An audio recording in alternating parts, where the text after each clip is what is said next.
la reunión de esta noche. Y una de las cosas que va a ser importante es precisamente que el tema que tenemos es ese que está ahí, el tabernáculo, su diseño y su significado. Entonces, ahorita pues le diré, el tema es bastante amplio, pero vamos a hacer tal vez una introducción lo suficientemente clara, de tal manera de que tal vez en una posterior reunión podamos tal vez ampliar un poquito más algunas de las cosas que vamos a ver este día. Así que en este caso, pues el tema que tenemos para hoy, usted puede ver en la pantalla, es ese precisamente del tabernáculo, su diseño y su significado. Para comenzar a hablar acerca de ese tema, pues una de las cosas que es importante es precisamente qué podemos entender cuando hablamos acerca del tabernáculo. Y el tabernáculo es una tienda de campaña, porque ya más adelante pues vamos a ver algunas imágenes sobre qué cara tenía, y el tabernáculo era una tienda de campaña, santuario portátil que cobijaba el arca. Sirvió a Israel desde su construcción en el Sinaí hasta la construcción del templo de Salomón y se le conoce con los siguientes nombres. Ahí tenemos una cita de Éxodo 40:34. Hermano Jaime, ¿nos puede leer esa cita, por favor, la de Éxodo 40:34? Palabra de Dios, dice así. Entonces una nube cubrió el tabernáculo de reunión y la gloria de Jehová llenó el tabernáculo. Correcto. Vea de que ahí en ese caso aparece la palabra tabernáculo 2 veces, pero en este caso, fíjese que hay digámosle así, hay una pequeña curiosidad respecto de qué es lo que pasa con esa palabra, porque aunque la palabra aparece 2 veces en el español, el asunto es de que en el texto hebreo no es la misma palabra, sino que son 2 palabras diferentes. En el caso de la primera que usted ve ahí en el texto, es esta palabra hebrea ogel. Y ogel lo que significa es una tienda de campaña, dice, aunque puede hacer referencia tanto a la estructura como a sus habitantes. Hablando acerca de la primera mención que está de tabernáculo ahí en Éxodo 40:34. Y también está esta otra palabra que es la que está en la segunda mención, que la segunda mención es esta palabra de Mishkan.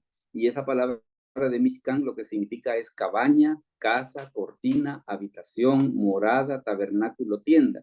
Y tal vez la diferencia respecto de la primera es de que esta segunda hace un énfasis especial en la presencia de Dios, mientras que en el caso de la primera, pues no, digámosle así, que no insiste tanto en eso, ¿no? Entonces, aunque las dos se ocupan para hablar acerca del tabernáculo, pero cada una pues como que hace énfasis en diferentes aspectos. La primera hace énfasis más que todo en su construcción y la segunda hace énfasis en la persona que vive adentro de ese lugar, ¿no?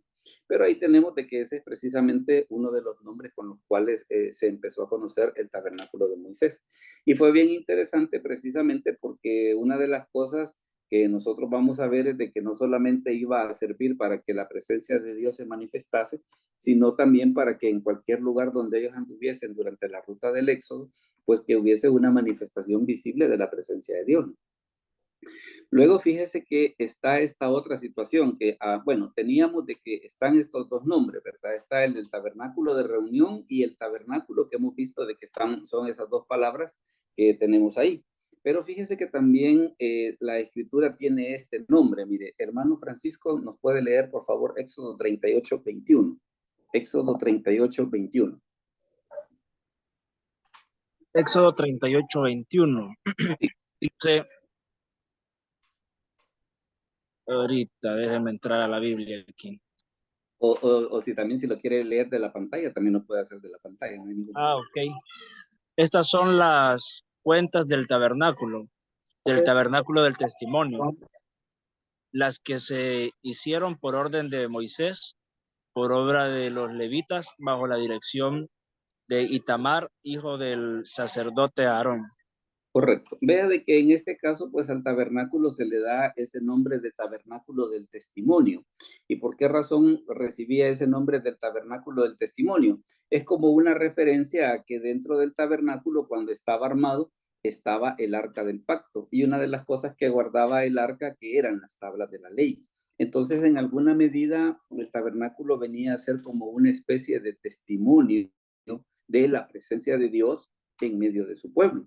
Entonces, no solamente era testimonio para los israelitas, sino que también incluso para los extranjeros, ¿no? Porque vemos varios incidentes, por ejemplo, en el libro de Éxodo, en el libro de Números, de que cuando Dios se manifestaba, ¿qué era lo que sucedía? Descendía una nube sobre el tabernáculo y para la gente pues debió ser una situación bien interesante, pues el hecho de decir, mire, Dios acaba de bajar ahí, ¿va?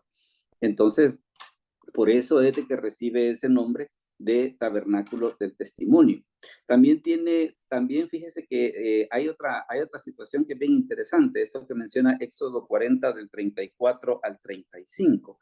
Hermana Claudia, nos ayuda por favor con esa cita, Éxodo 40 del 34 al 35. Amén, pastor. Entonces una nube cubrió el tabernáculo de reunión y la gloria de Jehová llenó el tabernáculo. Y no podía Moisés entrar en el tabernáculo de reunión porque la nube estaba sobre él y la gloria de Jehová lo llenaba. Correcto. Vea de que, por ejemplo, en la cita de Éxodo 38, 21, ¿cómo se le llama? El tabernáculo de reunión. El tabernáculo del testimonio. Tabernáculo del testimonio. Esta segunda cita que la hermana Claudia nos acaba de leer, ¿qué es lo que sucede? Se le da el nombre de tabernáculo de reunión. Y una de las cosas interesantes era de que tal vez no era tanto el hecho de que reunión de la gente, ¿no? Sino que era el lugar donde la gente se iba a reunir con Dios, ¿verdad? Que esa tal vez es la parte interesante de por qué se había hecho el tabernáculo. Entonces, por eso usted ve, por ejemplo, de que en la cita primera de Éxodo 38 se le da el nombre de tabernáculo del testimonio, porque era un lugar visible donde se manifestaba la gloria de Dios, pero también a la vez recibe, como vemos ahí en la escritura, el nombre ese de tabernáculo, ese nombre de tabernáculo de reunión. El tabernáculo de reunión tenemos por acá que era para indicar que era el punto en torno al que se debía congregar Israel. Porque fíjese que una de las cosas que sucedía con el tabernáculo era de que habían 7 fiestas oficiales. Entonces, en esas 7 fiestas oficiales, ¿qué era lo que había que hacer? El punto de reunión era precisamente el tabernáculo, ¿verdad? Entonces, estaban 3 fiestas en el primer mes, una fiesta en el cuarto mes, 3 fiestas en el séptimo mes, y muchas veces para situaciones que tenían que ver con Dios o que tenían que ver con el pueblo de Israel, generalmente el punto de reunión era ese. Entonces, por eso es que recibe este nombre de tabernáculo de reunión. Y fíjese que aquí en Éxodo 34, 26 se le da otro nombre que también es interesante que lo podamos ver. Hermano Elio nos lee esa cita de Éxodo 34, 26. Éxodo 34, 26. Amén, pastor. Dice 34, 26. Dice, las primicias de los primeros frutos de su tierra llevarás a la casa de Jehová tu Dios, no cocerás el cabrito en la leche de su madre. Correcto. 24, 26 era. 24, 26. Pero vea qué interesante estos 3 nombres: tabernáculo del testimonio, tabernáculo de reunión y la casa de Jehová. La casa de Jehová. Entonces estaba esa situación de que esa construcción que tenía de especial era un lugar que iba a servir de testimonio tanto al pueblo de Israel como a los no judíos de la presencia de Dios. Era precisamente también era el lugar donde el pueblo se reunía con Dios, y también las escrituras le dan ese nombre de la casa de Jehová. Es por eso de que en los Salmos, por ejemplo, vemos esa situación de que la gente habla acerca de ir a la casa de Dios. Pero en ese caso, la casa de Dios, ¿a qué se estaban refiriendo? Se estaban refiriendo al tabernáculo. Ahora, fíjese de que siempre hablando acerca de esto, aquí vamos a ver algunas gráficas que es interesante que nosotros podamos tener en cuenta. Por ejemplo, esa expresión de tabernáculo de reunión, solamente para que usted se dé cuenta de que, digámosle así, qué especiales en las escrituras, aparece 146 veces en la Biblia. Ahí hay 2 ejemplos de donde usted lo puede buscar dentro de esas 146 veces, ¿no? Porque aparece en Éxodo 27, 21 y en Éxodo 28, 43. En total, en las escrituras aparece 146 veces. De esas 146 veces, el libro donde más está es en el libro de Números. En el libro de Números está 56 veces, que es el 38% de las citas. En el libro de Levítico aparece 43 veces, que es el 29%. Y en Éxodo aparece 34 veces, que es el 23% de las menciones. Ya de ahí pues son chiquitinadas, para que 4 veces en Segundo de Crónicas, 3 veces en Primero de Crónicas, 2 en Deuteronomio, 2 en Josué, 1 en Primero de Samuel y 1 en Primero de Reyes. Esa es básicamente lo que es la cuestión de la estadística, de cómo está esa expresión del tabernáculo de reunión. Y está también esta otra, mire, el tabernáculo del testimonio. Esa aparece 11 veces en la Biblia. El libro que más la contiene es el libro de Números, donde aparece 7 veces. Y ahí aparece una vez en Éxodo, una vez en Segundo de Crónicas, una vez en el libro de Hechos y una vez en el libro de Apocalipsis, ¿verdad? Entonces, eso es la cuestión de la estadística respecto del tabernáculo del testimonio.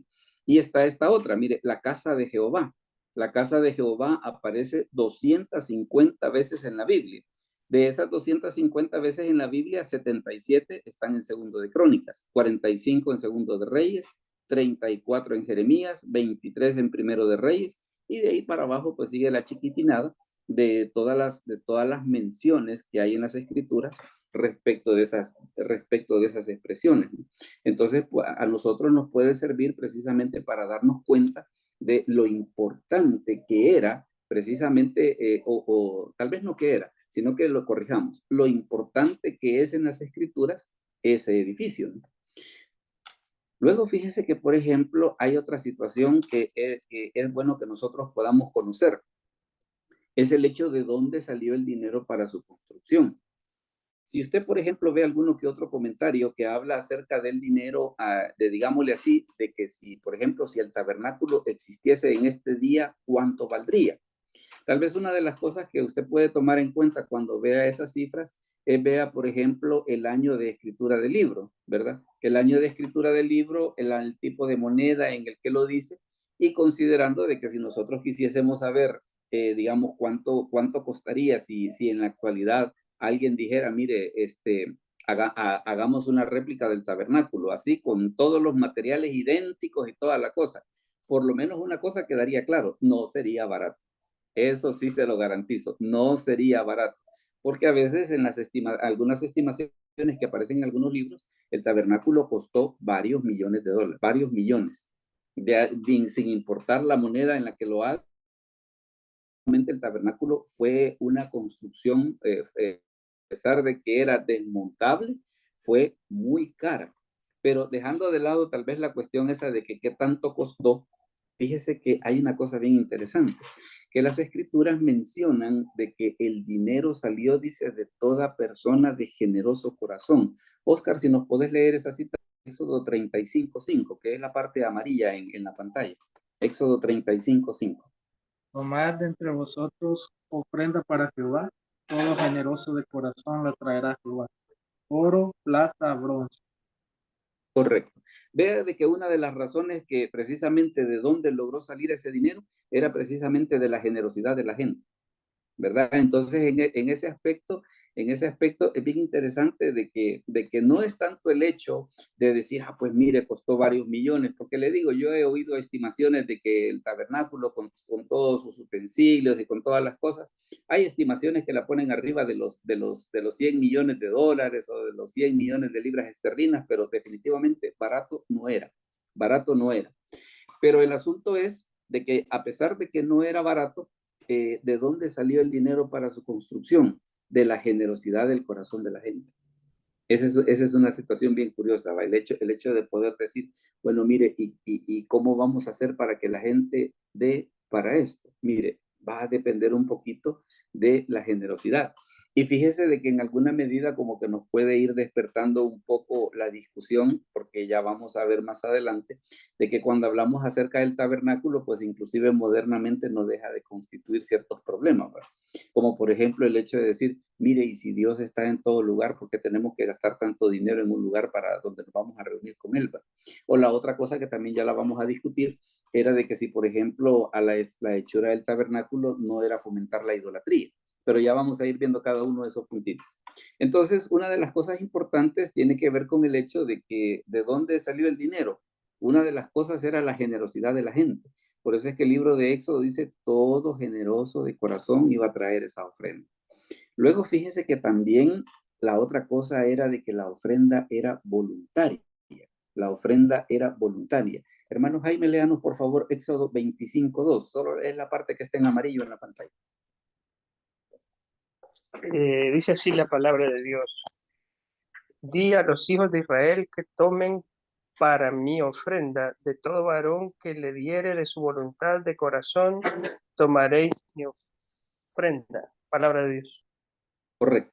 Vea qué importante en este caso, claro, como el tabernáculo no iba a ser barato, como iba a tener muchas cosas de oro, iba a tener maderas finas, iba a tener telas finas. Entonces, ¿qué fue una de las cosas que se dijo? Bueno, primero, digámosle así, confiemos en la generosidad de la gente, que es lo que dice Éxodo 35:5. Y la otra cosa que esta cita de Éxodo que el hermano Jaime nos acaba de leer es el hecho de decir, mire, de todo varón que la diese de su voluntad. O sea, no es aquello de que, mire, usted tiene que, no, sino que parte del asunto era, si tú quieres ayudar, si tú quieres colaborar, dalo, ¿verdad? En ese aspecto, por lo menos para lo que era la construcción del tabernáculo, no se pusieron cuotas, sino que simplemente la regla era, usted quiere dar, usted tiene en su corazón el deseo de dar, délo. Habían otras cosas, por ejemplo, habían ciertos sacrificios en los cuales las escrituras mencionan que ponían ciertas cuotas, que esa inclusive tanto ricos como pobres daban la misma cantidad, ¿verdad? Pero en este caso no. En el caso del tabernáculo se daba esa situación de que a pesar de que no iba a ser barato porque iba a tener bastantes piezas de oro, iba a tener bastantes telas finas, con todo y eso pues digámosle así, que se confió mucho en el buen corazón y en la voluntad de la gente. Y la otra cosa es esta, mire, que cada uno daba según lo que tenía. Cada uno daba según lo que tenía. Hermano Francisco Cañeña, los lee, por favor, esa cita de Éxodo 35, 22 al 24. Éxodo 35, del 22 al 24. Puede leerla ahí en pantalla o puede leerla de su Biblia, como le salga más cómodo. Sí, ahorita, pastor. Dice Éxodo 35, 22. Al 24. Vinieron así hombres como mujeres, todos los voluntarios de corazón, y trajeron cadenas y zarcillos, anillos y brazaletes, y toda clase de joyas de oro. Y todos presentaban ofrendas de oro a Jehová. Todo hombre que tenía azul, púrpura, carmesí, lino fino, pelo de cabras, pieles de carneros teñidas de rojo, o pieles de tejones lo traía. Todo el que ofrecía ofrenda de plata o de bronce traía a Jehová la ofrenda, y todo el que tenía madera de acacia la traía para toda la obra del servicio. Correcto. Usted puede notar que se mencionan varias cosas, porque por ejemplo, en el versículo 22, ¿qué es lo que habla? Habla acerca de cadenas, zarcillos, anillos, brazaletes, y todos presentaban ofrenda de oro. O sea que, digamos, el versículo 22 hace énfasis más que todo en las ofrendas que la gente daba en metálico. En el 23, por el contrario, comienza a hablar acerca de telas, ¿verdad? Porque habla acerca de azul. El azul era un tipo de tela. Azul, púrpura, carmesí, que también eran telas. Se llamaba azul, púrpura y carmesí porque eran por los colores. Eran por los colores. Que esas tres telas que menciona ahí, el azul, púrpura y el carmesí, no eran telas baratas, eran telas finas. Entonces el 23 habla acerca del carmesí y lino fino, que esas eran telas. Pelo de cabras y pieles de carnero teñidas de rojo y pieles de tejón la ocuparon para la cubierta exterior, que a pesar de que era una tela un poco ordinaria, pero como iba a estar al aire libre, digámosle así, protegía el tabernáculo de que se metiera el agua cuando llovía, ¿verdad? Porque aunque era una tela ordinaria, una tela bien impermeable y era bien brutal para proteger lo que estaba dentro, ¿no? Entonces, por eso era que tenía pieles de tejones. Y vea de que cada quien, bueno, dice inclusive, por ejemplo, en el 24, todo el que ofrecía ofrenda de plata o de bronce la traía a Jehová, dice, y todo el que tenía madera de acacia, que también era una madera fina, que también la madera de acacia tenía otra situación, de que era resistente a las polillas, entonces por eso era de que se ocupó bastante madera de acacia, por ejemplo, para la construcción del Arca del Pacto, para la construcción de algunos muebles. Entonces era la madera que se utilizó. Ahora, ¿Y de dónde salió todo? ¿Y de dónde los israelitas tenían todo eso? Los israelitas tenían todo eso porque cuando salieron de Egipto, una de las cosas que les dijo Moisés precisamente la noche cuando se hizo la celebración del día de la Pascua, de la fiesta de la Pascua y que murieron los primogénitos, una de las cosas que les dijo es vayan a pedirles dinero a los egipcios. Era como una forma en la que los egipcios iban a indemnizar al pueblo de Israel por todo el tiempo de esclavitud que habían tenido. Entonces, el pueblo de Israel cuando salió de Egipto salió con dinero, pues. Salió con dinero, salió con oro, salió con tela fina, salió con joyas, salió con un montón de cosas. Entonces, en este momento que está la situación esta de que se va a construir el tabernáculo, la verdad que ellos tenían posesiones para poder dar, pues. Y es precisamente lo que nosotros vemos que se da en esta situación. Recuerde siempre de que si hay alguna pregunta en lo que se está diciendo, pues siéntase en la completa libertad, pues, de poder expresarla, de poder expresar. Si no hay inconveniente, pues yo voy siguiendo, pero recuerde que usted puede interrumpir en cualquier momento y puede hacer la consulta que usted considere conveniente. Siempre, por ejemplo, hablando acerca de dónde salió el dinero, fíjese, por ejemplo, el papel que tuvieron las mujeres. Dice que las mujeres fueron inspiradas en sabiduría para colaborar. Hermana Claudia, léanos por favor Éxodo 35, 26. Amén, pastor. Y todas las mujeres cuyo corazón las impulsó en sabiduría, hilaron pelo de cabra. Pelo de cabra. Ok, vea esta situación.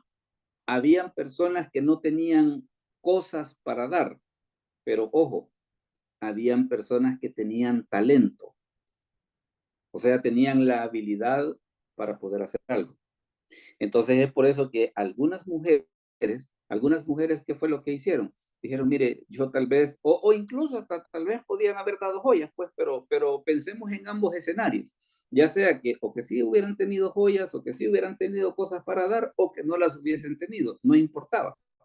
Pero había también un grupo de mujeres, y por eso las escrituras lo mencionan por acá, que ellos dijeron, mire, fíjese de que yo puedo trabajar telas.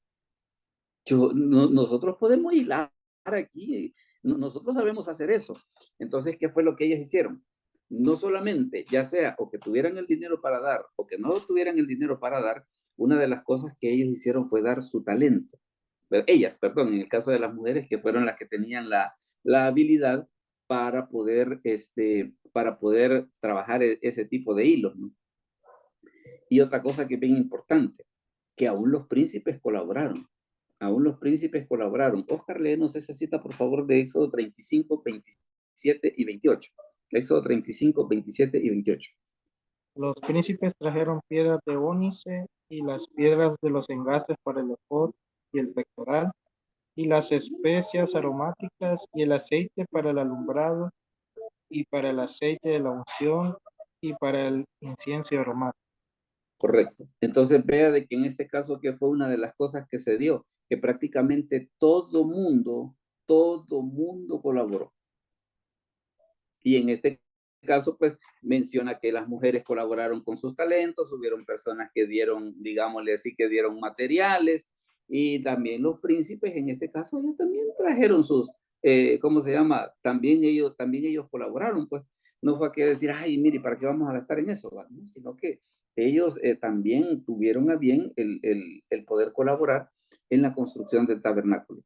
Y fíjese que incluso se dio una situación, y que lo menciona el libro de Éxodo en el capítulo 36, que llegó un momento que estaban llevando tanto material, pero tanto material, que vino Aarón y le dijo a Moisés, mira, decirle a la gente que ya no dé,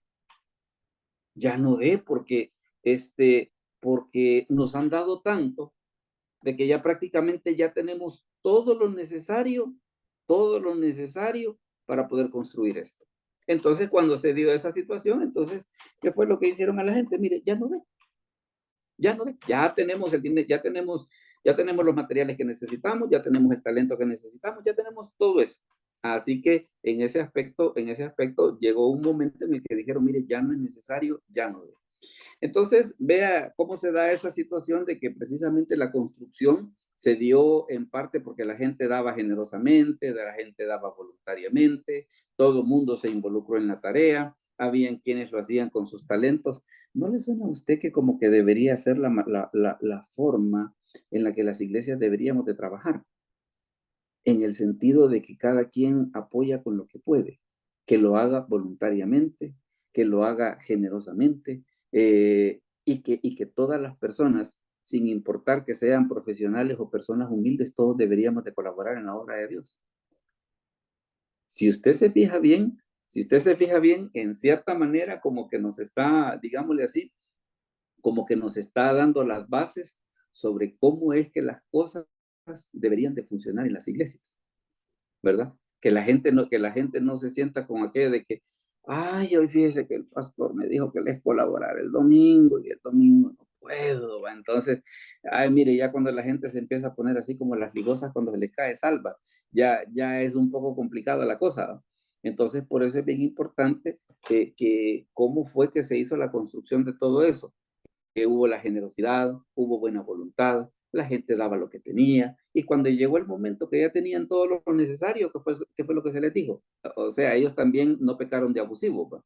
Ellos también no pecaron de abusivos. Ya tenemos todo el material, ya estuvo, ya no de, ya tenemos lo que se necesita, con esto es con lo que vamos a trabajar. Luego fíjese que hay otras consideraciones que es importante que nosotros podamos tener en cuenta. Por ejemplo, el diseño del tabernáculo no fue que ellos se lo inventaron así a su gana, sino que Dios les dijo, yo quiero que el tabernáculo sea así. Hermano Jaime, léanos por favor Éxodo 25:9. Éxodo 25:9. Hola. Hola, hola. Bueno, veamos, hermano Helio, ¿nos puede leer Éxodo 25:9, por favor? Hola. Ahorita. Muy bien. Conforme a todo lo que yo te muestre, el diseño del tabernáculo y el diseño de todos sus utensilios, así lo haréis. Correcto. Entonces vea una situación que a ellos no se les dejó la libertad de hacerlo como ellos querían, sino que Dios les dijo, mire, lo van a hacer así. Lo van a hacer así. Ahora, ¿cuál es la idea? ¿Cuál es la idea de que Dios les dijo el por qué lo iban a hacer así? Es una situación bien importante, porque en el libro de Hebreos menciona el escritor de Hebreos de que el diseño del tabernáculo corresponde a realidades celestiales, ¿verdad?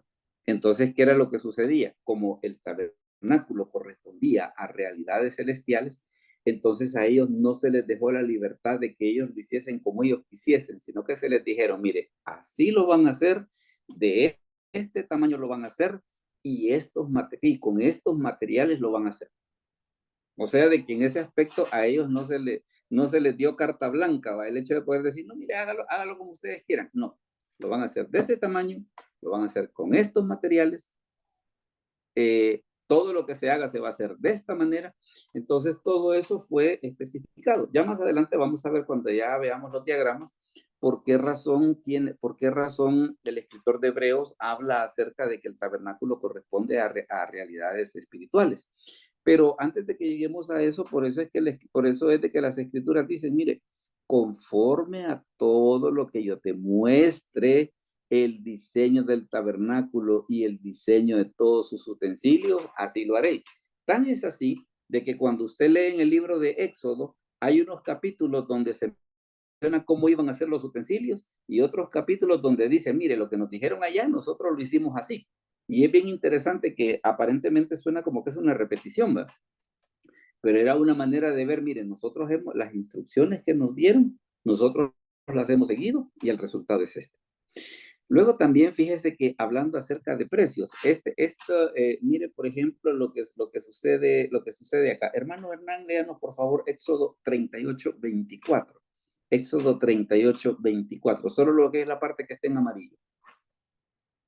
Éxodo 38:24, hermano Hernán Chávez. Ok, pastor, con todo gusto. Todo el oro empleado en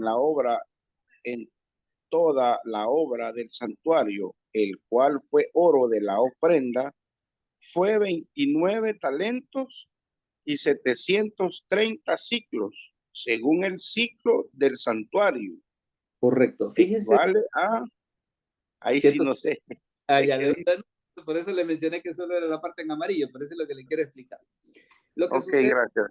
pero lo que sucede es esto. Ese versículo que el hermano Hernán nos acaba de leer, hay un comentario que fue escrito en 1950, por eso le hago la salvedad de que a veces cuando usted vea que en algunos libros aparecen esas cifras, no nos casemos con la cifra, pero digamos que nos da una leve idea, de por dónde puede andar el asunto. La libra esterlina, recuerde que ha sido la moneda de mayor valor que ha existido en tiempos modernos, ¿verdad? Tenía inclusive mucho más valor que el oro, que el dólar, por ejemplo, que el dólar. Entonces, ¿qué es lo que sucede? Ese versículo que el hermano Hernán nos acaba de leer, en 1950, ese versículo se estimó en 150,000 libras esterlinas. Solo ese versículo. Solo ese versículo. Estamos hablando de 1950, ya, claro, habría que hacer un proceso de la inflación para acá, la devaluación de la moneda y una serie de cosas, pero en 1950, cuando hicieron la estimación, ese versículo del 38-24, estamos hablando de 150,000 libras esterlinas, solo ese versículo. Y este otro, el 38-25, Oscar, léelo por favor, solo la parte amarilla. Éxodo 38-25.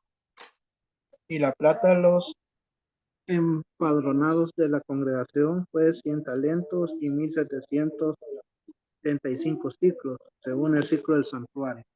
Ese versículo equivalía en 1950 a 35,207 libras esterlinas. Claro, estamos hablando, como le repito, es una estimación de 1950. Es por eso de que a veces cuando usted vea que en algunos libros dan, mire, el tabernáculo costó esto, es bien difícil establecerlo porque como habían algunas cosas que eran metales, habían otras que eran telas, pero a pesar de las telas, en algunos casos eran telas finas. Es por eso de que le digo, si en la actualidad alguien quisiera hacer la travesura, decir, mire, hagamos el tabernáculo otra vez, yo le aseguro que varios cientos de millones de dólares se irían a hacer esa travesura, ¿no? En esos dos versículos, por ejemplo, el 38-24 en 1950, solo ese versículo se estimó en 150,000 libras esterlinas. Y el 38-25 en 1950 se estimó en 35,207 libras esterlinas. Solo esos dos versículos. Y ahora si usted se pone a sumar todo lo demás, de que habían partes que llevaba hilo de oro y una serie de cosas, no hombre, era una cosa cara, pues. Era una cosa cara. Y la otra cosa que también, bueno, aquí está la explicación esa que dábamos hace un rato, ¿no? De dónde ellos sacaron dinero para todo ese tipo de cosas. En Éxodo 3:21, Dios les dice, mira, le van a pedir dinero a los egipcios, oye, en reconocimiento de todo el tiempo que ellos los tuvieron en esclavitud y van a despojar a Egipto. Entonces ellos cuando salieron de Egipto, ellos llevaban dinero. De diferentes maneras, ya sea en joyas, ya sea en telas finas. Entonces ellos de Egipto no salieron pobres.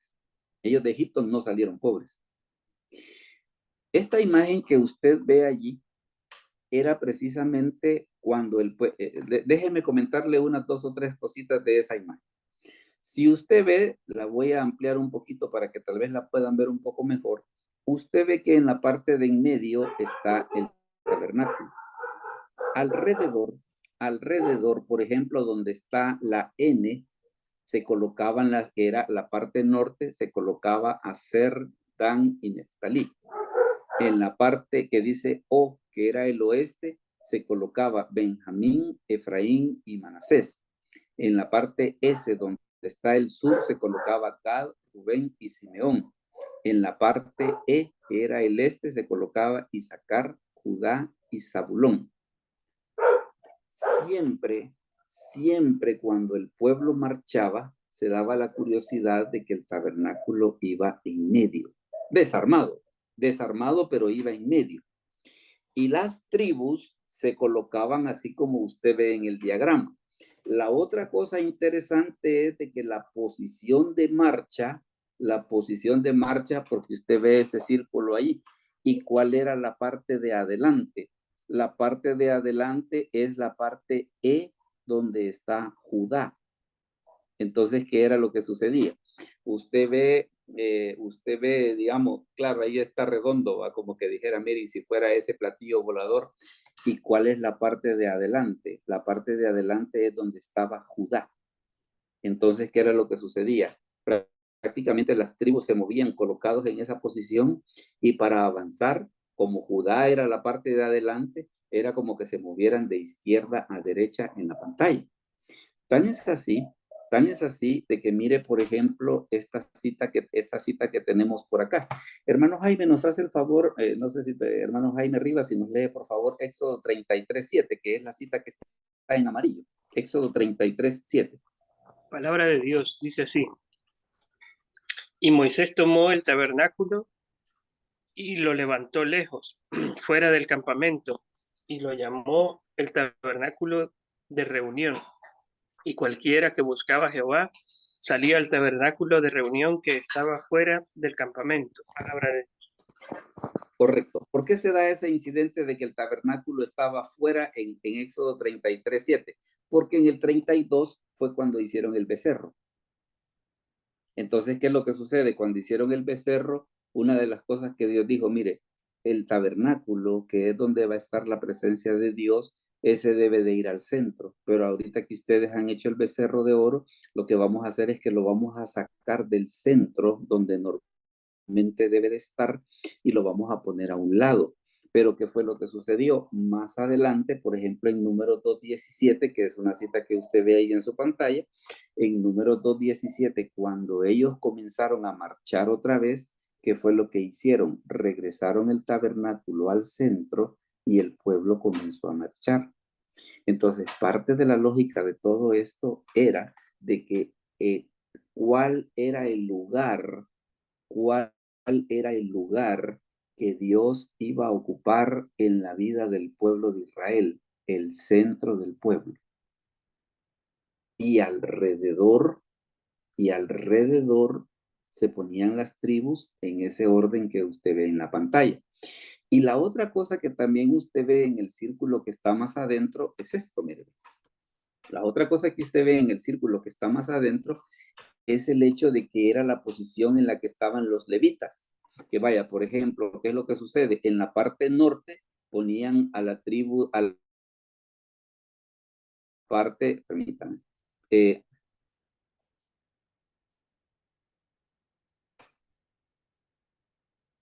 permítame que se me fue a una imagen que todavía no tenemos que verla.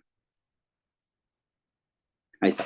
Entonces, ¿qué era lo que sucedía? En la parte norte estaba la familia de Merari, que eran levitas. En la parte de oeste estaban los gersonitas. En la parte sur estaban los coatitas. Y en la parte este estaban Moisés y Aarón, o el sacerdote que estuviese en ese momento.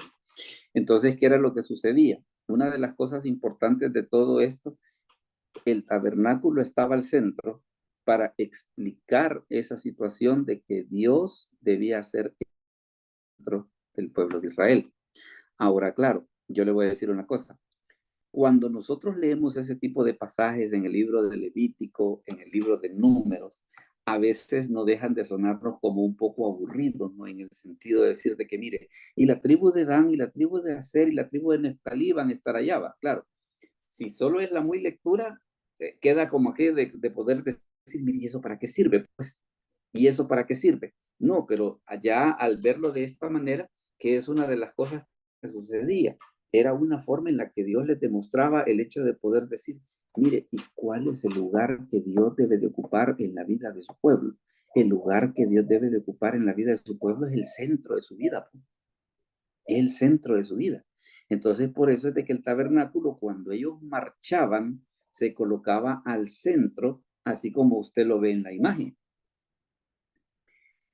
No sé si hay alguna duda hasta aquí o puedo continuar. ¿Todos estamos bien? Si no, ya más adelante pues vamos a tener la parte de las opiniones para que también todos podamos opinar al respecto. Pero sí, ahorita estamos en esta situación de que ese era el lugar que el tabernáculo tenía en la vida del pueblo de Israel. Ahí usted puede ver, por ejemplo, cómo se veía cómo se veía cuando el tabernáculo estaba armado. Entonces, ahí usted puede notar algunas curiosidades. Una, por ejemplo, que era prácticamente como una tienda de campaña, o sea, que era lo que pasaba con el tabernáculo. Era desarmable. Era desarmable. Entonces, la lógica era de que, ¿por qué era desarmable? Porque como recuerde que ellos lo ocuparon precisamente cuando ellos andaban por el desierto, pues. Entonces, ¿qué era lo que sucedía? Llegaban a una parte, se estaban un su rato ahí, entiéndase un rato que, por ejemplo, algunas semanas, meses. Entonces, ¿qué era lo que sucedía? Se estaban un buen tiempo, ¿qué era lo que hacían? Lo armaban. Y cuando ya estaba armado, se veía así como usted lo ve en la imagen. Se veía de esa manera. Cuando la nube se movía, era la señal, vámonos. Entonces, cuando la nube se movía, ¿qué era lo que hacían? Desarmaban todo, volvían a meter el tabernáculo al centro y comenzaban a caminar todos otra vez. Entonces era una manera como de querer representar, mire, Dios, donde sea que nosotros vayamos, Dios va con nosotros, pues. Pero ¿dónde es que Dios debe estar? Dios debe estar al centro. Entonces, la idea del tabernáculo, por lo menos hasta este momento, no era que fuese un edificio fijo. La idea del edificio fijo ya apareció prácticamente hasta la época del rey Salomón. Ahí fue en ese momento cuando ya se construyó el templo, y ese pues también sería otra historia que ya le voy a decir cómo vamos, para futuras reuniones, cómo podemos hacer al respecto. La otra cosa que usted ve acá y que es bien importante que nosotros veamos es cuál era la distribución del tabernáculo. Si usted se fija, el área grande era el atrio, que es esta que nosotros vemos ahí, mire. El área grande era el atrio, que no era techada, sino que simplemente tenía esa tela alrededor que estaba sostenida con unas columnas y también sostenida con esos tensores, pero que era lo que sucedía. Esa no era techada. Allí en el atrio, que es lo que nosotros tenemos acá, ahí podía entrar cualquier israelita o cualquier persona que se hubiese convertido a la fe de Dios, como Rahab, como Ruth, podían entrar ahí, por ejemplo. En el atrio, ¿qué era lo que estaba? Estaba el altar de los holocaustos, que era donde se hacían los sacrificios. La fuente de bronce, que era donde los sacerdotes se lavaban las manos antes de entrar al lugar santo.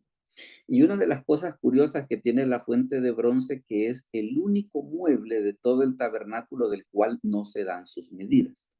Entonces, ¿qué es lo que sucede? La fuente viene a ser una representación de la gracia de Dios para la limpieza de los pecados que no tiene medida, ¿verdad? Entonces, la fuente de bronce, ¿qué era lo que sucedía? El sacerdote, antes de entrar con el animal del sacrificio, o antes de entrar al lugar santo, porque no solamente podía entrar por los sacrificios, se lavaba las manos en la fuente de bronce y entraba al lugar santo. Cuando entraba al lugar santo, ¿qué era lo que sucedía? A la mano derecha, cuando el sacerdote entraba, estaba la mesa de los panes de la proposición. Al lado izquierdo estaba el candelero o candelabro. Enfrente, junto al lugar santísimo, estaba el altar del incienso. Y en el lugar santísimo estaba el arca del pacto, que contenía una copa con maná, la vara de Aarón que reverdeció y las tablas de la ley. Ahora, yo quiero llamar su atención a una cosa, y es esta. Y mire lo curioso del caso. Mire, ¿y qué tan grande era el tabernáculo? El tabernáculo como mueble era pequeño, porque el lugar santísimo, ¿sabe qué medía? Era un cuadro de 10 codos, o sea, era 4,5 metros. Era pequeño. Era pequeño. El lugar santo era un cuadro de 10 codos por 20 codos. O sea, eran 4,5 metros por 9 metros. O sea, de que no eran lugares en los cuales va a decir, mire, va a entrar el montón de gente. Y el atrio y el atrio, que era el más largo, tenía 100 codos de largo por 50 codos de ancho, o sea, tenía 45 metros de largo por 22 metros y medio. La verdad de que el tabernáculo en sí era pequeño. O sea, no era el lugar donde iba a entrar la gran multitud, porque en el lugar santo solo podían entrar los sacerdotes y en el lugar santísimo solo podía entrar el sumo sacerdote una vez al año. Entonces, ¿qué era lo que sucedía? Si usted lo ve en el sentido de decir, mire, tal vez en dinero era caro, pero que fuese un lugar en el que iba a decir que mire que va a entrar un montón de gente, el tabernáculo era pequeño. Es más, en el lugar santísimo entraba solamente el sumo sacerdote y lo hacía una vez al año. Y lo hacía una vez al año. Es por eso de que a veces, por ejemplo, cuando hay personas que dicen, mire, y los querubines estaban en el lugar santísimo, no era idolatría. Porque dice que las alas topaban por encima del propiciatorio, ¿no? Que era la tapadera que tenía el lugar santísimo. Y ahí como que no se estaba fomentando la idolatría. Es que para empezar el arca la gente ni la veía, porque solo la veía el sumo sacerdote cuando entraba al lugar santísimo. Y cuando habían veces que por alguna razón, el arca se sacaba, la sacaban tapada. La gente no la podía tocar. Entonces como que son una serie de situaciones que a la hora de decir, mire, y entonces, y era una manera de fomentar la idolatría, ¿no? Simplemente era un lugar de manifestarse, era un lugar en el que Dios se manifestaba, pero no era libre acceso. No era libre acceso. ¿Qué es la realidad espiritual? ¿Qué es la realidad espiritual que el escritor de Hebreos menciona? Que cuando Jesús muere en la cruz, ¿qué era lo que sucedía? El templo tenía esta configuración básica que nosotros vemos. Prácticamente el templo era como una copia del tabernáculo, pero más grande. Entonces, ¿qué fue lo que sucedió en el templo? Cuando Jesús muere en la cruz, dice, el velo del templo se rasgó en dos. ¿Y qué fue lo que se rasgó en dos? La separación precisamente entre el lugar santo y el lugar santísimo. Y entonces el escritor de Hebreos dice, mire, ¿saben qué? Ese velo se rasgó para que a todos nos quede de que ahora, gracias al sacrificio de Cristo, hoy todos podemos entrar. Entonces, por eso es de que el diseño del tabernáculo no se le dio a Moisés a elegir, hacerlo como vos querrás, no, sino que se le dijo, lo tenés que hacer de esta manera. Permítame un momentito. Lo tenés que hacer de esta manera. ¿Por qué razón? Porque el tabernáculo era representación de realidades espirituales. Entonces, por eso es de que no se le dio a Moisés carta blanca, decir, sí, hazlo como vos querrás. No, sino que tenés que hacerlo con estas medidas. Y los muebles tienen que ir en esta posición, lo tenés que hacer con estos materiales. Entonces, prácticamente todo, se les dijo cómo era que debía de ser. Todo. ¿Alguien tiene alguna opinión respecto de esta imagen antes de cambiarla? ¿O alguna pregunta que quisieran hacer al respecto? ¿Todos estamos bien hasta aquí? ¿Todos estamos bien hasta aquí? Una de dos, o ustedes han venido muy brillantes o yo me daba a entender muy bien. Entonces, si no hay preguntas o si no, vamos a ver a la parte de las preguntas y los comentarios. Hola. Pastor, Dígame. y el arca estaba en el templo. En el templo sí, pero prácticamente desapareció con el cautiverio. Y ya de ahí para allá ya no se ha vuelto a saber de ella. Fíjese que existen dos teorías. Hay una teoría que dice de que los etíopes la tienen en custodia, porque resulta de que el último de los emperadores etíopes, ellos dicen de que es descendiente directo del rey Salomón. ¿verdad? Entonces ellos tienen un lugar donde en teoría la tienen. Esa es una opinión. Y la otra opinión dice que el Arca del Pacto está precisamente justo debajo de la mezquita de Omar, porque lo que sucede es de que precisamente, y fíjese que hace como unos 2-3 años, unos hermanos de la congregación hicieron un viaje a Israel y precisamente los llevaron a esa parte del Muro de los Lamentos. Entonces, a un costado hay una entrada donde ellos dicen, mire, aquí se puede llegar al lugar santísimo.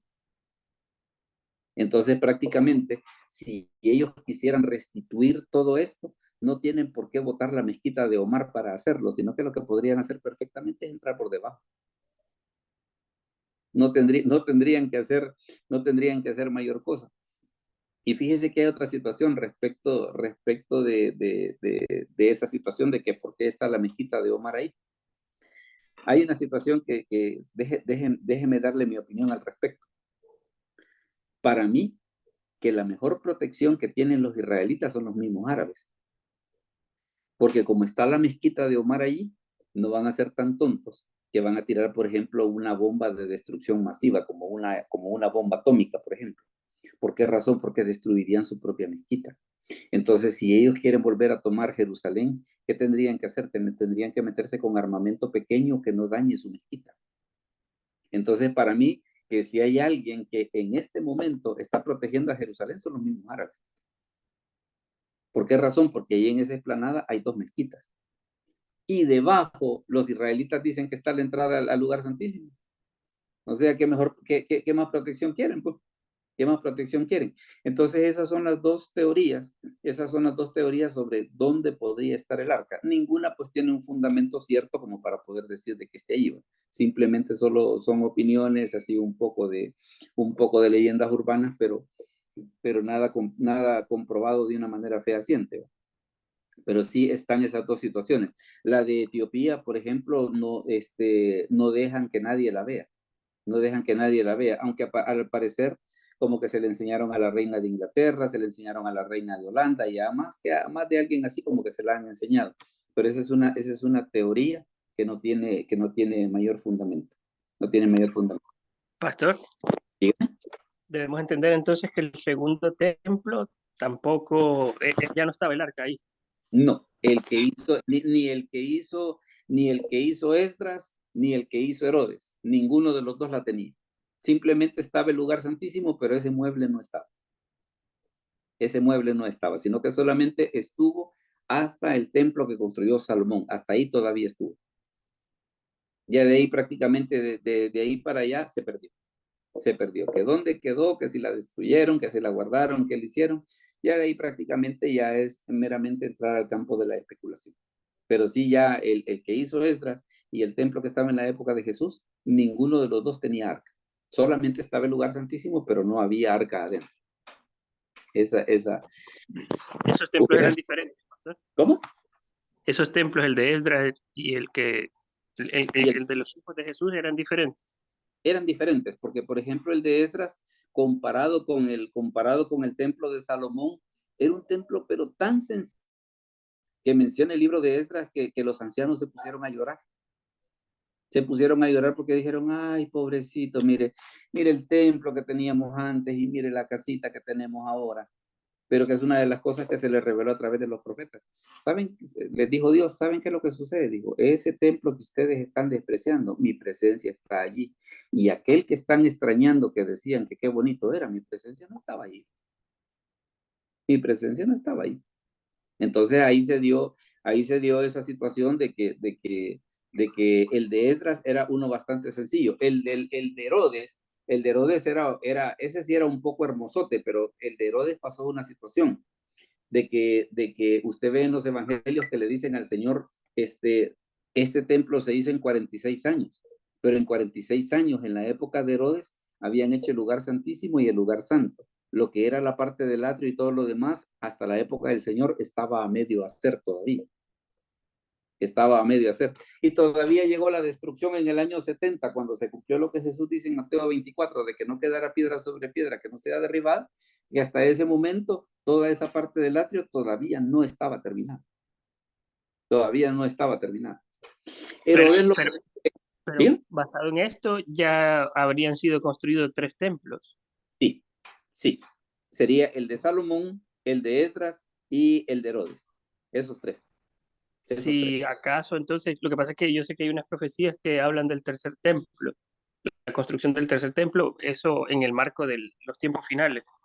Sí, lo que va a suceder es precisamente que lo van a volver a hacer. Lo van a volver a hacer. Pero ya no sería tercero, sino que cuarto. En todo caso sería el cuarto, sacando esa cuenta, porque el primero sería el de Salomón, el segundo sería el de Esdras, el tercero sería el de Herodes, y ese sería un cuarto templo. De repente el de ya- Herodes no cuenta, quizá, ¿verdad? Por no ser de inspiración de Dios. podría ser de que tal vez bajo ese criterio algunas personas podría ser por eso. Y es que fíjese que con el de Herodes pasó una cosa, que Herodes lo construyó porque como a él los judíos no lo querían, porque como él no era judío, sino que él era idumeo, entonces ellos estaban con aquello de que nosotros tenemos este fulano, pero porque los romanos lo han venido a poner. Entonces, ¿qué hizo Herodes? Para tratar de congraciarse con ellos, les construyó el templo, pero igual no lo quisieron. No quisieron, o sea, el templo sí lo quisieron, pero a Herodes no. A Herodes no. Entonces, ¿qué es lo que pasa? En este caso, digamos, lo que nosotros entendemos ahora como tercer templo, precisamente por eso que usted menciona que como fue hecho por Herodes, para ellos no contaría. Entonces, el tercero vendría a ser el profético, el que se va a hacer en el periodo de la tribulación. Siguiendo esa lógica. Siguiendo esa lógica, el tercero sería el que se va a construir en tiempos proféticos. Aunque hay de alguna manera también argumentos que contrarían esto que le acabo de decir, porque cuando Jesús entró a ese templo, dijo que lo habían convertido en cueva de ladrones, en la morada de mi padre, como que eso también valida de que, a pesar de que lo había hecho por esas razones que usted expone, como que tenía de alguna manera también algún reconocimiento. Definitivamente es complejo el tema, ¿no? Sí, es complejo, pero fíjese que tal vez en ese sentido como que hay que ser un poco open mind en este aspecto. Porque el velo del templo que se rasgó cuando Jesús murió en la cruz era el de Herodes. Y el escritor de Hebreos menciona que el templo, que ese velo se rasgó con la idea de que precisamente ahora, gracias al sacrificio de Cristo, tenemos entrada al lugar santísimo. Entonces, digamos ¿sabe cómo lo veo yo? Por ejemplo, tal vez, como en el caso de las matemáticas, enséñeme el procedimiento. Entonces usted ve el procedimiento y usted dice, bueno, esta parte sí me parece, esta parte no me parece. Si lo contamos nada más como edificios, ahorita llevamos 3, estaríamos esperando un cuarto. Si lo construyó ese tercer templo, entonces digámosle así que ese no contaría, sino que el primero sería el de Salomón, el segundo el de Esdras y el tercero sería el que las escrituras mencionan en tiempos proféticos, ¿verdad? Ahí prácticamente sería el punto de vista que cada quien toma. Básicamente eso. El de Esdras básicamente fue el que habría, como que, voy a decir así, financiado Ciro, ¿verdad?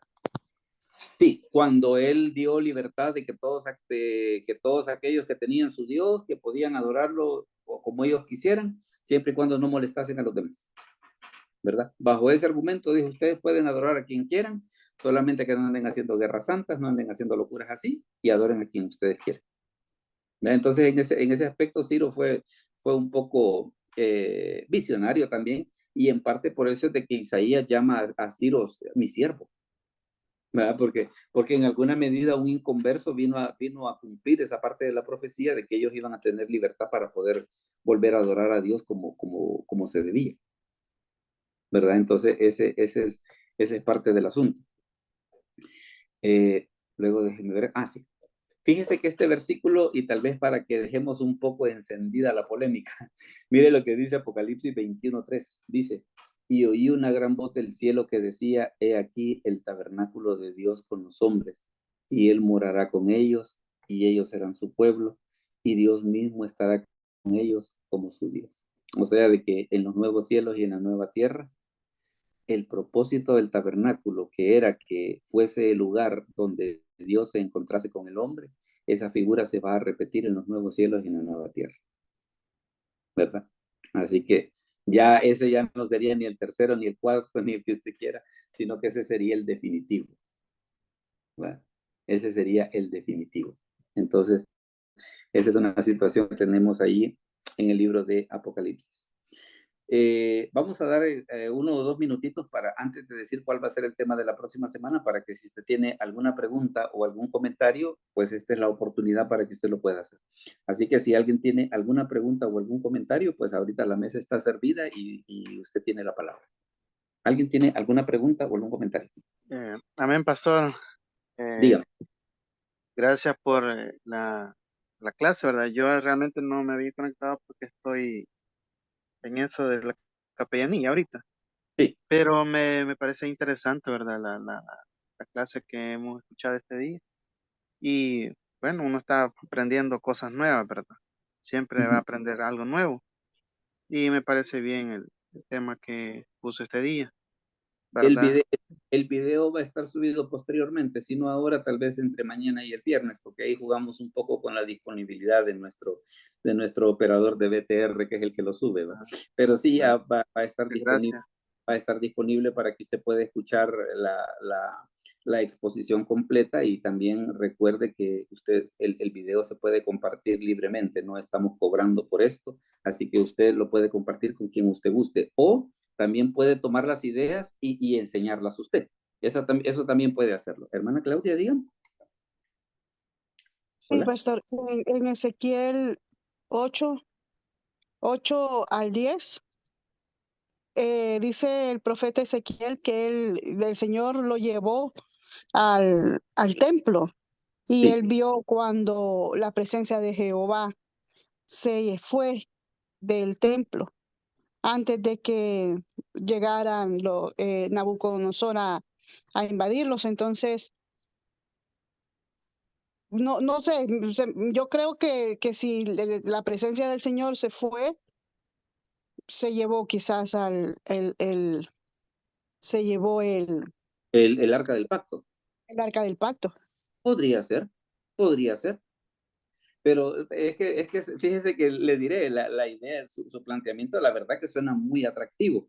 Lo interesante sería que encontráramos, digamos, tal vez no que un versículo que lo diga que eso fue lo que sucedió, porque fíjese que hay quienes, por ejemplo, son de la opinión de que el arca está en el cielo, por aquello de que en el libro de Apocalipsis se menciona en una visión de que dice que se abren los cielos y se ve que el arca está allá.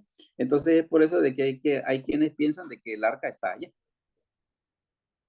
Pero ya, digamos, le decía, vendríamos otra vez al asunto de que solamente serían criterios.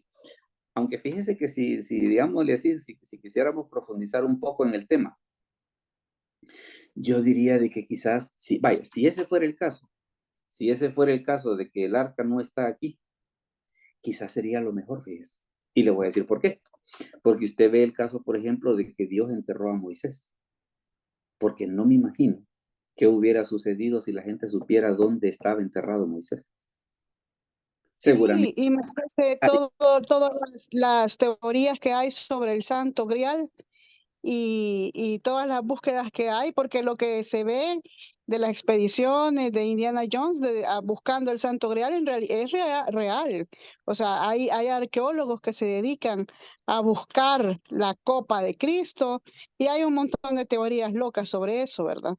Entonces, sí, el arca del pacto, como lo dice Ezequiel y Apocalipsis, está quizás en el cielo. Y fíjese que si ese fuera el caso, quizás hasta como que sería buena idea. Porque, bueno, fíjese detalle curioso, que por ejemplo los nazis, ya le atiendo, hermano Jaime, los nazis, una de las cosas que ellos hacían era precisamente que andaban buscando ese tipo de objetos, o sea, todas aquellas cosas que a ellos les pudiese significar poder. Es más, fíjese que, por ejemplo, la esvástica tiene una similitud bien grande a un símbolo que existe en el taekwondo. Pero una cosa como que ellos andaban en una su onda de misticismo así mero exótica, como que ellos como queriendo decir, mire, si no podemos tener el poder a través de la ciencia, pues lo vamos a hacer a través de lo que sea, pero de que ganamos, ganamos. Entonces ellos en alguna medida también anduvieron detrás de eso. Hermano Jaime, dígame, le veo con la mano levantada. Gracias, pastor. Eso que usted citaba del cuerpo de Moisés, sin duda, ahí pues quien se lo estaba peleando era el diablo con un arcángel. El arcángel Miguel, sí. Sí. Ajá, y el gran tema ahí es el interés. ¿Cuál era el interés del diablo en eso? Pues era fomentar la idolatría, pues, desviar la Sí. fe y llevarnos pues por lo que parece ser bueno, pero realmente no lo es, ¿no? Imagínense, y si eso es el cuerpo de Moisés, no me imagino qué sucedería si tuviéramos el arca. Ya hubiéramos hecho la Tercera Guerra Mundial, seguramente, ¿no? Ya nos hubiéramos matado, ¿no? Y hubiéramos deshecho con todo el armamento atómico que hay, ya hubiéramos deshecho la Tierra varias veces. Entonces, en ese aspecto, pues como que suena un poco interesante el hecho de poder decir, así como la hermana Claudia lo explica, ¿no? El hecho de que cuando la presencia de Dios se va en el libro de Ezequiel, aquello de me voy, pero también me llevo me llevo mi objeto estrella, ¿va? Porque ustedes si lo tuvieran por acá, a saber qué van a hacer. Suena una situación muy interesante y que en ese aspecto la verdad que resolvería 2 que 3 problemas, pues por ejemplo, que por qué no se encuentra. También, en todo caso, ya Dios había apartado también, ya había sometido al proceso de purificación al pueblo de Israel y los custodios del arca pues eran ellos, ya habían perdido como que la facultad para ser los guardianes, ¿no? Sí, Y por eso mejor se los quita, pues, porque ya pues, las influencias y ya la mente ya estaba corrompida de ellos y podían haberlo usado para fines diferentes a los pensados. sí. No, entonces le digo, gracias a Dios de que el arca no está visible. Entonces, por eso la verdad que no deja de ser un poco, interesante, digamos, el que el arca no esté aquí o que no la hayamos encontrado. ¿Verdad? Por aquella cuestión de que, por ejemplo, en el libro de Samuel, de que si alguien que aún un israelita, pero que si no era de la tribu de Leví, no podía tocar el arca.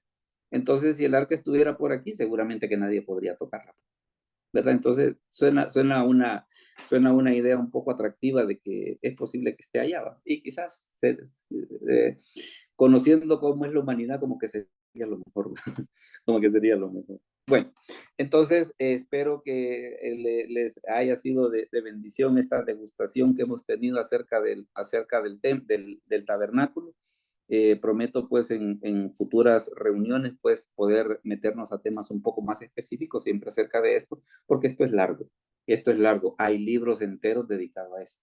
Hay libros enteros dedicados a esto porque el tema es largo, es interesante. A veces lo que sucede, por ejemplo, que en las iglesias no mucho se explica porque quieras o no demanda demanda tener un montón de cosas en la cabeza para poder darle pies y cabeza a la idea, ¿no? Pero sí, le diré, es un tema muy interesante de abordar y cuando uno entiende lo que tiene que ver con el tabernáculo, mira qué interesante se le hace la carta a los hebreos. Se le hace pero fabulosa. Se le hace pero fabulosa porque la carta a los hebreos, hay una de las cosas que hace es desarrollar todo eso del tabernáculo y darle sentido a por qué se hacía, por qué se hizo, más bien decir, por qué se hizo. Entonces, es una situación que definitivamente vale la pena embarcarse en ese tema. Si usted puede conseguir un libro donde pueda haber más, puede estudiar esto más ampliamente, yo se lo recomiendo y posiblemente en reuniones futuras estemos hablando un poco más ya de los específicos, porque por ejemplo, fíjese una cosa y déjeme contarle un específico. Por ejemplo, los sacerdotes ocupaban unos calzoncillos que iban desde las axilas hasta las rodillas. Y a mí una de las cosas que me llamó la atención acerca de eso es, ¿y por qué hablar acerca de una prenda que nadie iba a ver? Claro, lo interesante del caso es cierto que nadie la iba a ver, pero si el sacerdote no la usaba, Dios sí iba a ver que él no la usara. Entonces como que habían ciertas cosas de la adoración que se hacía ahí, que Dios miraba mucho el corazón, Dios miraba mucho lo interno. Entonces había muchas cosas que la gente no veía, pero desde el punto de vista de Dios sí son importantes. ¿Verdad? Porque alguien pudiera pensar, mire, y a Dios qué le importa lo que yo esté pensando en este momento. Según esa situación de la vestimenta sacerdotal, mucho, definitivamente, ¿verdad? Entonces, les digo, en reuniones futuras, pues vamos a estar metiéndonos un poco más a los específicos. Dígame, hermana. ¿No? Sí, pastor. Imagínense que se dice que cuando el sumo sacerdote había pecado y entraba al lugar santísimo, pues la presencia del Señor lo mataba, ¿verdad? Claro. Si nosotros ahora tratáramos de llegar a Dios con nuestra propia humanidad, y no podríamos estar, y ahora podemos llegar a la presencia del Señor y estar en el altar de Él.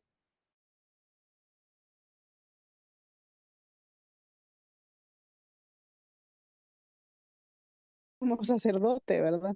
Eso por una parte. Y se imagina usted, por ejemplo, en qué situación quedamos aquellos pastores de que tenemos mal testimonio, por ejemplo. Que, por ejemplo, de que tal vez un pastor que esté en adulterio, por ejemplo, un pastor que tenga un vicio, ¿usted cree que Dios lo va a dejar así? Ah, sí, seguí así como va, no te preocupes, que aquí no pasa nada. No, papito, fíjate que sucede de que vos sos un ministro de Dios. Entonces también la otra cosa que nos inspira a pensar es esa situación, pues digámosle así, el respeto y la honra que nosotros debemos de tener hacia nuestro ministerio. Sí, por eso a mí no me agrada que en la iglesia ya no le quieran llamar altar, ya no le quieran llamar el, el templo, sino que le llamen el podio, la nave de conferencia. No, no. Hay que hacer una diferencia entre las cosas que se usan para el mundo y las cosas que son para el Señor, ¿verdad? El Sí, claro. altar de Dios no es un podio, no es para una exposición, no es una conferencia, no es una charla. Es No el es para mensaje del político, Señor. no es para que hable Sí, no, no. Entonces le digo, fíjese que es este tema del tabernáculo, la verdad que deja muchas cosas para reflexionar. Por eso es de que este tema en específico hay libros, precisamente porque el tema es amplio, hay libros. Y una de las cosas que nosotros podemos hacer es precisamente empezar a meterle el diente, porque le digo, vamos a encontrar tantas cosas bonitas para aprender para nosotros, para poder enseñar a las congregaciones, que de veras le vamos a dar gracias a Dios de poder decir, qué bueno que está toda esa riqueza ahí adentro, qué bueno que está toda esa riqueza ahí adentro. Déjeme comentarle cuál va a ser el tema para la próxima semana. Bueno, sí, el tema para la próxima semana es mire, la parábola de los talentos. La parábola de los talentos. Vamos a ver que por qué no se dio la misma cantidad a todos y las implicaciones morales de semejante travesura. Pero déjeme dejarle la invitación abierta para lo siguiente.